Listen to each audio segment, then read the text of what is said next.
Notre équipe s'est déplacée cette semaine dans la région de Portneuf et plus précisément à Saint-Marc-des-Carrières pour rencontrer un prêtre qui a fondé une maison bien spéciale, la Maison Toussaint. Nous allons le visiter pour vous.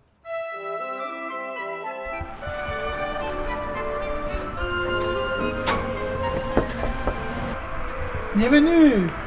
Bonjour! Venez voir les saints, venez vous enrichir de leur présence.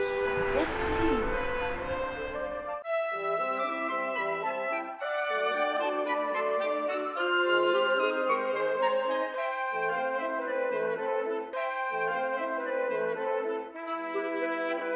Voulez-vous nous expliquer comment a débuté cette Maison Toussaint?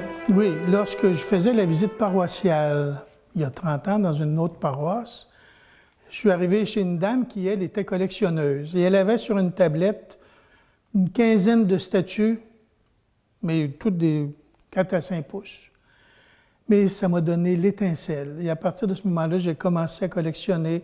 Je l'ai dit aux gens de la paroisse. Puis, dans l'espace de 15 jours, j'étais rendu à 67 statues.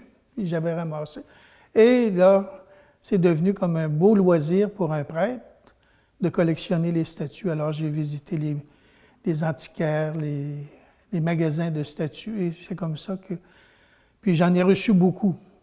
Actuellement, j'ai 1100 saints différents de représentés, soit en statues, soit en icônes, soit en d'autres plaquettes qui ne sont pas des icônes, mais qui représentent quand même des saints.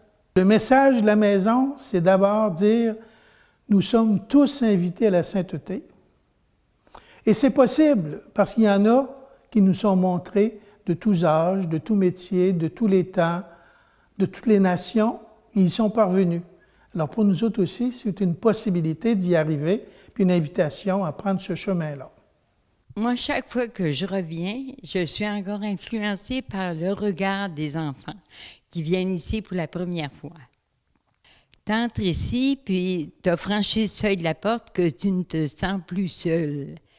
Hein?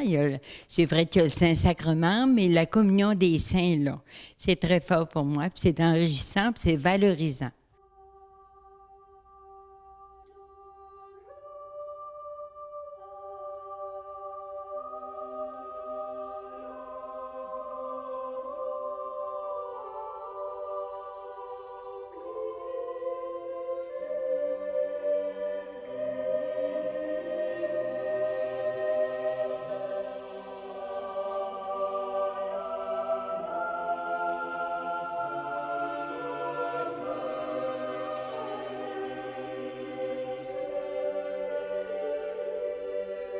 Une autre caractéristique de la maison ici, c'est que, à cause du goût des icônes, les icônes, c'est dans l'Église d'Orient qu'on a développé le culte.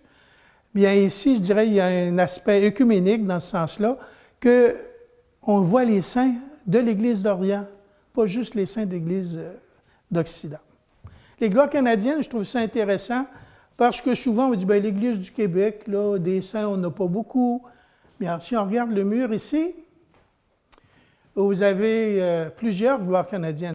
Alors, ça nous donne le goût de dire, bien, on appartient à une Église qui a de la vie, une Église qui a produit des saints, une Église qui a été féconde.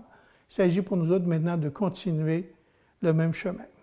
Quand je rentre ici, j'ai l'impression d'entrer dans un stade. Puis je ne sais pas si c'était déjà arrivé d'entrer dans un stade où il y a des milliers de personnes de rassemblées, puis où la foule applaudit pour encourager les gens qui sont dans le stade, qui sont en train de compétitionner. Bien, moi, j'ai l'impression que c'est un petit peu comme ça ici. J'ai l'impression que je rentre, puis là, tout d'un coup, tiens, les saints font la vague, ils sont là, ils me regardent entrer dans le stade, puis applaudissent, puis ils sont heureux de me voir courir, de me voir courir vers Jésus. Hein? Et puis c'est ça leur but, c'est de m'encourager, de me soutenir, de faire en sorte que je puisse toujours marcher vers Jésus, avoir les yeux fixés sur lui. Puis, si je regarde dans la Bible, il y a un passage qui résume très bien cela. Ça dit « Ainsi donc, nous aussi, entourés de cette immense nuée de témoins, courons avec endurance l'épreuve qui nous est proposée, les yeux fixés sur Jésus, qui est à l'origine et au terme de la foi. Alors, c'est ça, hein? C'est de se fixer les yeux sur Jésus et de continuer à courir, peu importe les circonstances. Puis les saints ont de quoi nous apprendre là-dedans. Ce n'est pas simplement des exemples passés. Ils sont réellement présents. On peut être en communion avec eux. Et d'une certaine manière, c'est notre avenir, puisque c'est ce qu'on est appelé nous-mêmes à devenir. Bien, ça m'inspire beaucoup. On essaie de faire comme eux, hein? Un petit grain de sable sur un gros tas de sable, là, être notre foi. Mais quand même, ça nous inspire à devenir meilleurs, puis à aider les gens, puis prendre soin des malades, puis tout ça. Là. Fait que c'est très intéressant. Et vous, particulièrement, vous fêtez quelque chose de spécial cette année. Non seulement les 10 ans de cette maison, mais vous fêtez un 50e et un 20e. Je suis dans ma 50e année d'ordination. Puis en même temps, ça fait 25 ans que je suis membre actuel de la famille Myriam Bethléem. Alors 25, 10, 50, une belle année de fête. Alors j'invite tous les saints à me faire des cadeaux.